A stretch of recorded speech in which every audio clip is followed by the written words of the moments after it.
નમસ્કાર મિત્રો, હળવદના ધબકાર પ્લેટફોર્મ પર આપ સૌનું હાર્દિક સ્વાગત છે। મિત્રો, હળવદ સરા ચોકડી ખાતે જે ક્રોસ રોડ હોટલ આવેલી છે તે હોટલના રસોડામાં આગ ફાટી નીકળી હતી। આ જે આજુબાજુમાં લોકો છે તે આ હોટલની જે બારીઓ છે તે બારીઓમાંથી ધુમાડાના ગોટા તેમજ આગ પણ જોવા મળી હતી। હોટલની જેટલી 6 જેટલી બારીઓ છે જે રસોડા વિભાગની એમાંથી બહાર ધુમાડાના ગોટા જોઈ અને આજુબાજુના લોકો તાત્કાલિક દોડ્યા છે અને નીચે જે પાનની દુકાન આવેલી છે તેમજ સામે જે દુકાનો આવેલી છે તેના લોકોએ દોડી અને ઉપર જઈને સ્ટાફને જાણ કરી। તેમજ જે રસોડું છે તે રસોડાની બરોબર ઉપર જ રેસ્ટોરન્ટ આવેલું છે, તેમાં 60 જેટલા SRPના જવાનો સૂતાયેલા હતા તેમજ અન્ય જે ગેસ્ટો તે પણ ત્યાં રોકાયેલા હતા અને તાત્કાલિક જ વહેલો સવારનો 7 વાગ્યાનો સમય હતો એની આજુબાજુમાં, એટલે એ લોકો સૂતા હતા તેને ફટાફટ જગાડી અને સુરક્ષિત રીતે નીચે ખસેડી લેવામાં આવ્યા હતા।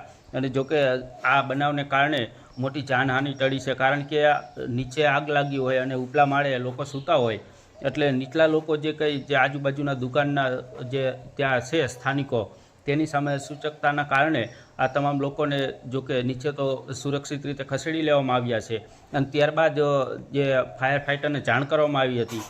ત્યાંના સ્થાનિક લોકો કહી રહ્યા હતા કે પાલિકાનું જે ફાયર ફાઇટર છે તે પણ સમયસર પહોંચી ગયું હતું અને સતત એક આખો ટાંકો પાણીનો જે છે તેમાં અંદર પાણીનો મારો ચલાવી અને આગ પર કાબૂ મેળવી લેવામાં આવ્યો હતો। અને આના પગલે ધુમાડાના ગોટાઓ જે છે હોટલ પર જોવા મળ્યા હતા અને જેની બારીઓ છે તેમાં પણ બહાર જે ધુમાડાના ગોટાઓ જોવા મળ્યા હતા। જોકે હાલ તો ત્યાં પરિસ્થિતિ થાળે છે, કોઈ અન્ય બનાવ નથી બન્યો, પરંતુ આવો બનાવ બને ત્યારે ફાયર સેફટી રાખવી જરૂરી છે। ઘણી બધી હોટલો કે બિલ્ડિંગો કે મોલ જે હળવદમાં હોય છે તેના ફાયર સેફટી હોય છે, પણ ચાલુ છે કે કેમ તે પણ એક મોટો સવાલ છે, કારણ કે આ હોટલમાં જ્યારે આગ લાગી ત્યારે તેની જે ફાયર સેફટીના સાધનો લગાવેલા હતા તે કામ નથી લાગ્યા। 7:30 અહીંથી માવા બનાવતા બંધા મેં આગ જોઈ, પછી હું બહાર નીકળી ગયો। પછી બહાર નીકળી મેં આ દેખાડો કરવા માંડ્યો, મેં કહ્યું મને નીકળો બહાર, આનું કંઈ નક્કી ન કહેવાય કેટલી આગ લાગી જાય એમ। પછી માણસો નીકળવા એટલે બહાર એ પોલીસવાળાને બધા અંદર રહેતા હતા રૂમમાં, બધા લેડીઝ ના તે બધા નીકળી ગયા બહાર।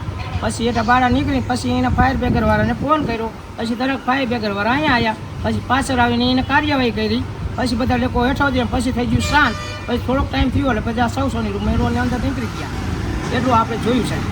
આપણે આ ક્રોસ રોડ હોટલ સામે મારી દુકાન છે, ત્યાં ચામુંડા હેડ સવારે 7:30 પોણા 8 વાગે હું દુકાને આવ્યો, ત્યાં જોયું તો આગ વિકરાળ લઈ ગઈ હતી સ્વરૂપ રસોડામાં જ 25 રહી ગઈ હતી રસોઈ શેડના હિસાબે, અને ઉપર 60 જેટલા માણસો હતા, એમાં 25 જેટલા SRP વાળા હતા, સરકારી નોકરી હતી।